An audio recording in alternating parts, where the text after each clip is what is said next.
udhalana ciida anaguna xalkeeda leenahay haddayna udhalana ciida anaguna xalkeeda leenahay dhulkeena ayaanu dhimanayna dharaariya habeen difaacayna dhulkeena ayaanu dhimanayna dharaariya habeen difaacayna naftiya dhiigaanu hurayna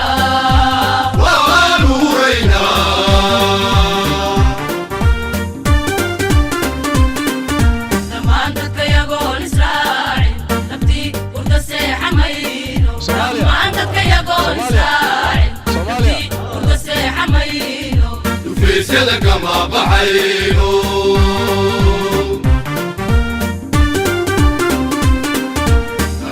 درارتي وانسو علينا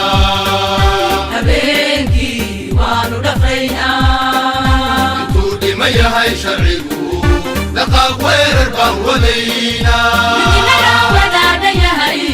markayna laataan farcayna midnima loo wadaada yahay markayna laataan farcayna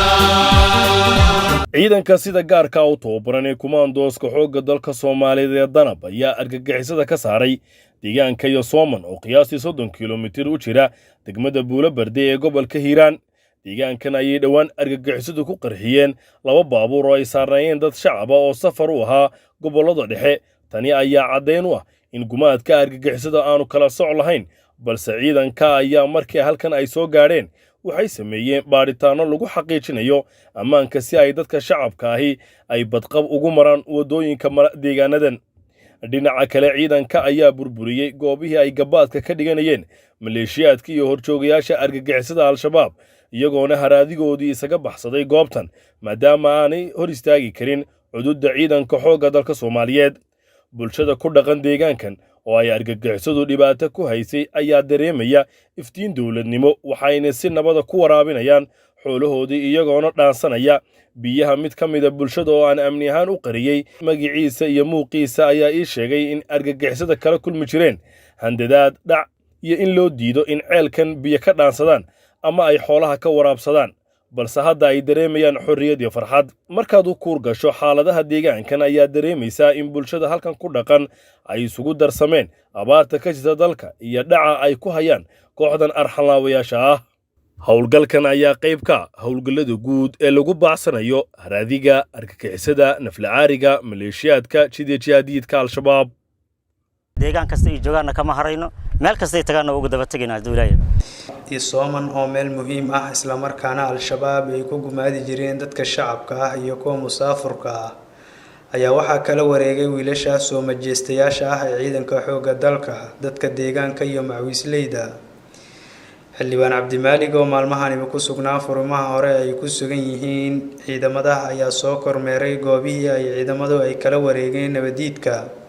isagoona ciidanka ku amaanay geesinimada iyo sida ay qarankooda ugu adeegayaan,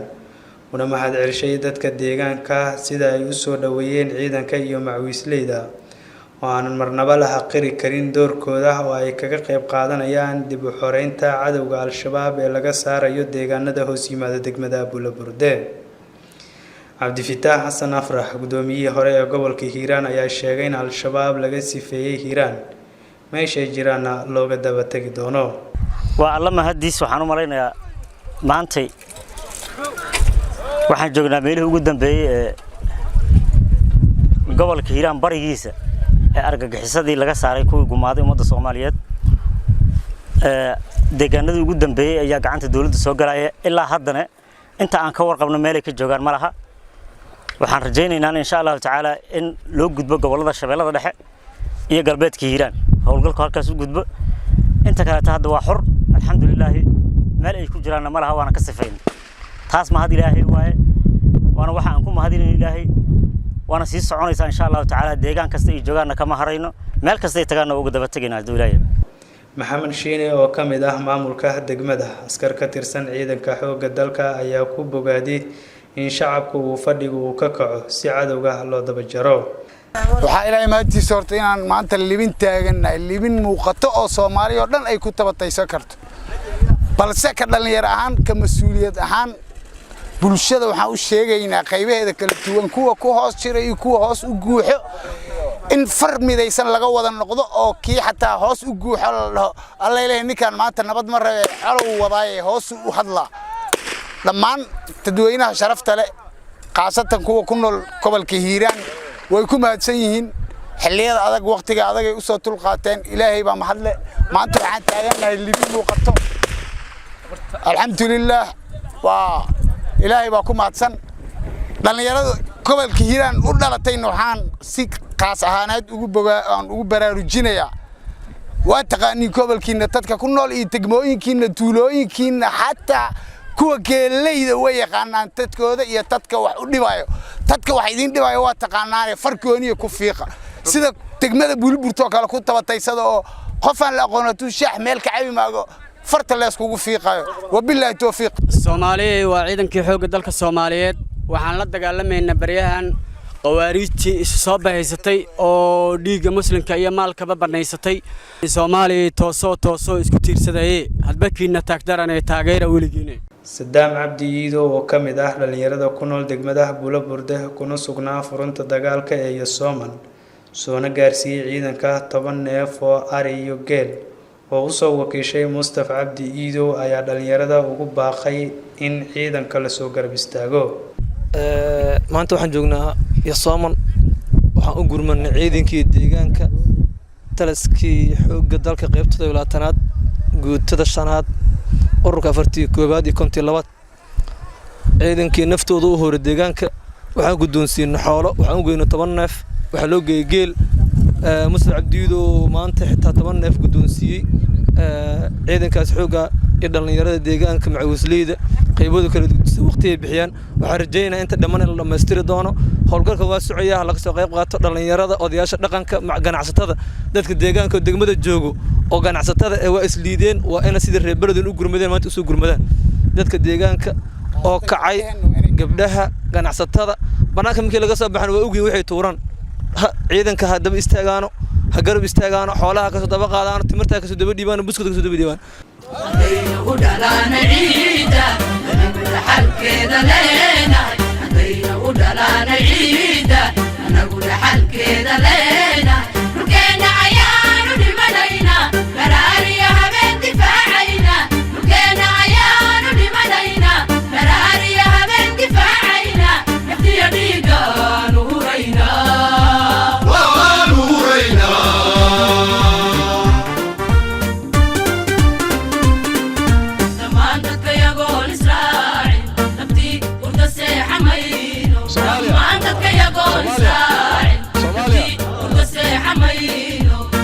Sida kama baxayno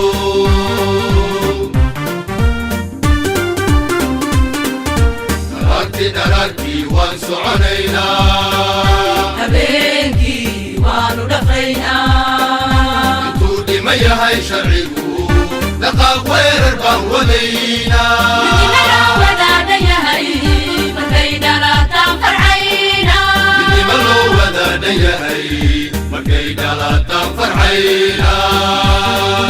ciidanka sida gaarka u tababaran ee kumaandooska xoogga dalka Soomaaliyeed ee Danab ayaa argagixisada ka saaray deegaanka Yosooman oo qiyaastii 30 kiiloomitir u jira degmada Buulaburde ee gobolka Hiiraan deegaankan ayay dhawaan argagixisadu ku qarxiyeen 2 baabuur oo ay saarnaayeen dad shacab oo safar u ahaa gobolada dhexe tani ayaa cadeyn u ah in gumaadka argagixisada aanu kala soc lahayn balse ciidanka ayaa markii halkan ay soo gaadheen waxay sameeyeen baaritaano lagu xaqiijinayo ammaanka si ay dadka shacabka ahi ay badqab ugu maraan wadooyinka deegaanadan dhinaca kale ciidanka ayaa burburiyay goobihii ay gabaadka ka dhiganayeen maleeshiyaadka iyo horjoogayaasha argagixisada al-shabaab iyagoona haraadigoodii isaga baxsaday goobtan maadaama aanay hor istaagi karin xuduudda ciidanka xoogga dalka Soomaaliyeed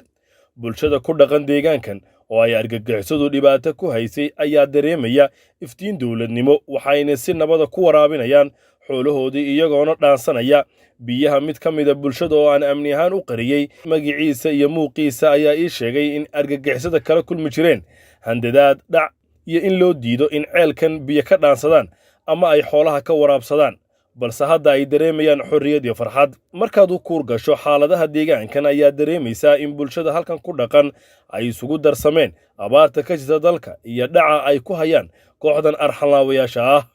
howlgalkan ayaa qayb ka howlgallada guud ee lagu baacsanayo haraadiga argagixisada naflacaariga maleeshiyaadka jihaadiyiinta al-shabaab deegaan kasta ay joogaana kama harayno meel kasta ay tagaana ugu daba tagayna Abdullaahi